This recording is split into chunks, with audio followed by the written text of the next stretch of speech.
Someone designed this. And get this? That's not even the disturbing part.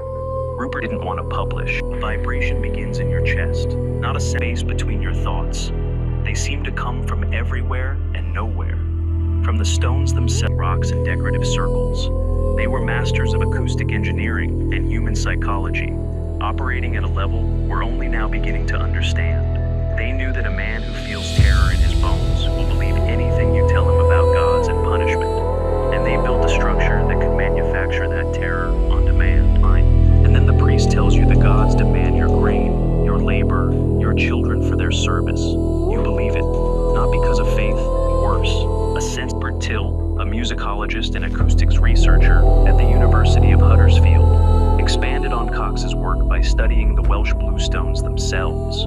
He discovered that some produce metallic ringing tones when struck, almost like bells. The region they were quarried from is called Maen Clochog in Welsh, ringing stone. Initially, the stone arrangement produces low-frequency resonance, deep vibrations below the threshold of conscious hearing. Scientists call it infrasound. You don't hear infrasound with your ears. You feel it in your chest, in your bones, in your gut. Now, here's where it gets dark. Infrasound doesn't just create physical sensations, it creates emotional ones, and not subtle ones.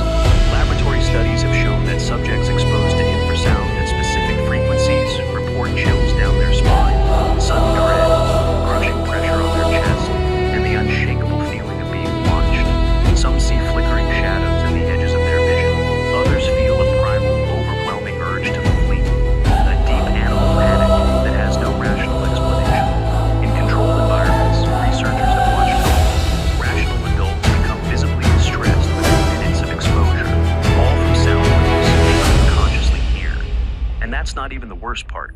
Infrasound also induces heightened suggestibility and emotional vulnerability.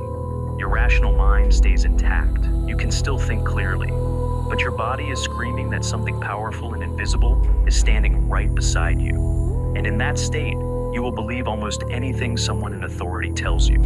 When Cox explained the implications to journalists, his voice went flat. The kind of quiet that fills a room when someone realizes they have found something they weren't supposed to find. The acoustic properties of Stonehenge weren't incidental. They weren't a lucky accident of stacking rocks. They were the entire point. The AI processed all of this and reached a conclusion the research team found deeply unsettling. Stonehenge wasn't built for worship.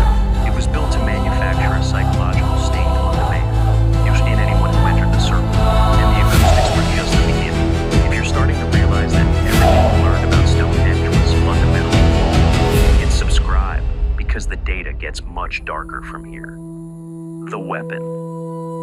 Now, imagine this from the perspective of someone living 5,000 years ago. You've traveled for days, sound you can hear, a pressure you can't escape.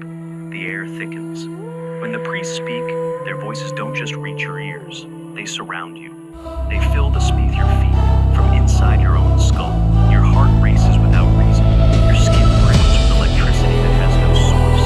A wave of nausea rolls through you, then passes, replaced by something that could destroy you with a thought. And then the priest tells you the gods demand your grain, your labor, your children for their service. You believe it, not because of faith, not because of tradition, because every cell in your body is confirming it. The terror isn't in your mind, it's in your bones. And you give anything to make it stop. Here's the deal. You weren't imagining any of it. The stones were doing it to you. The builders weren't primitive architects stacking